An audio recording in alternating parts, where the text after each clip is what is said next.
Good morning student, myself Neeta Agarwal.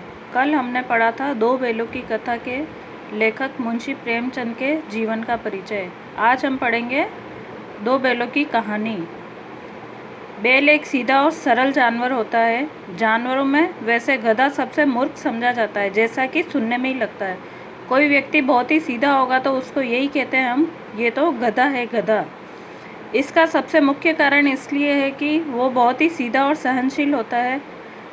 वह हर परिस्थिति यानी सुख दुख हानि लाभ सभी में एक जैसा ही रहता है।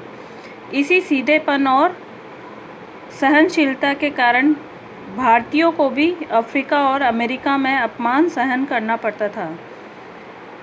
गधे से थोड़ा ही कम सीधा एक और प्राणी है, वो है बैल। यह कभी कभी अड़ भी जाता है, इसलिए इसका स्थान सीधेपन से गधे से कुछ नीचा है। हीरा और मोती सच्चे दोस्त। जूरी किसान था जिसके पास दो बैल थे, हीरा और मोती। दोनों पछाई जाति के सुंदर सुडौल और होशियार बैल थे। लंबे समय से साथ रहते हुए उनमें गहरा स्नेह हो गया था। वे साथ साथ खाते और खेला करते थे। वे एक दूसरे को चाट कर सूंघ कर अपना प्रेम प्रकट करते थे तथा आँखों से ही एक दूसरे के सुख दुख समझ लेते थे। एक बार जूरी ने हीरा और मोती दोनों बैलों को अपनी ससुराल भेज दिया। उन दोनों बैलों को लगा कि मालिक ने उन्हें किसी को बेच दिया है, इसलिए वे अड़ गए। जूरी का साला, जिसका नाम था गया, उन्हें आगे धकेलता तो वे पीछे जोर लगाते, यानी कि वो जूरी के ससुराल नहीं जाना चाहते थे। मुश्किल से वे शाम को नई जगह पर पहुँचे। वहाँ भी उनका मन नहीं लगा। उन्होंने चारे को मुंह नहीं लगाया, यानी कि उन्होंने कुछ भी नहीं खाया पिया।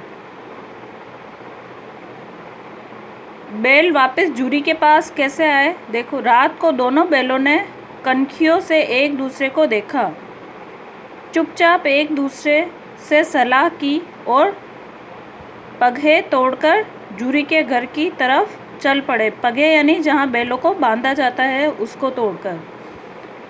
जूरी ने प्रातः अपने बैलों को चरनी पर खड़ा देखा तो प्रसन्न हो गया। बैलों की आंखों में भी विद्रोह भरा स्नेह था, यानी कि वो उस जूरी पर गुस्सा थे कि उनको उसने वहाँ क्यों भेजा, लेकिन फिर भी वो अपने मालिक से प्यार करते थे। घर और गांव के बच्चे खुशी में तालियां बजा बजा कर उसका स्वागत करने लगे। हाँ, जूरी की पत्नी जरूर क्रोधित हुई। वह उन्हें नमक हराम कहकर क्रोध प्रकट करने लगी। गुस्से के कारण उसने बैलों को सूखा चारा डाल दिया। बैल चारा खाए तो कैसे, अब सूखा चारा तो किसको भाए?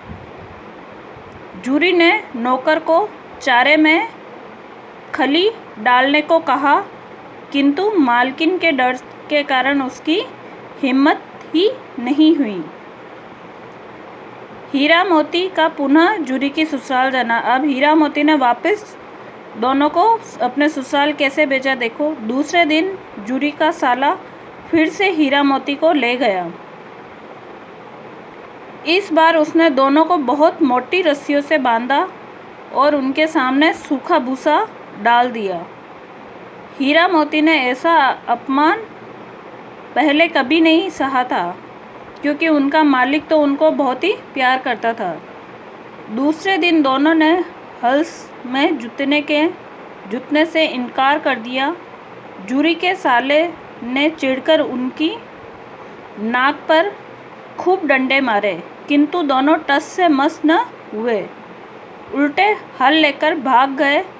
रस्सी, हल, जुआ, जोत सब टूट टाट कर खराब हो गए, किंतु गले में लंबी लंबी रस्सियाँ थी, इसलिए पकड़े गए। अब आगे की कहानी कल पढ़ेंगे हम।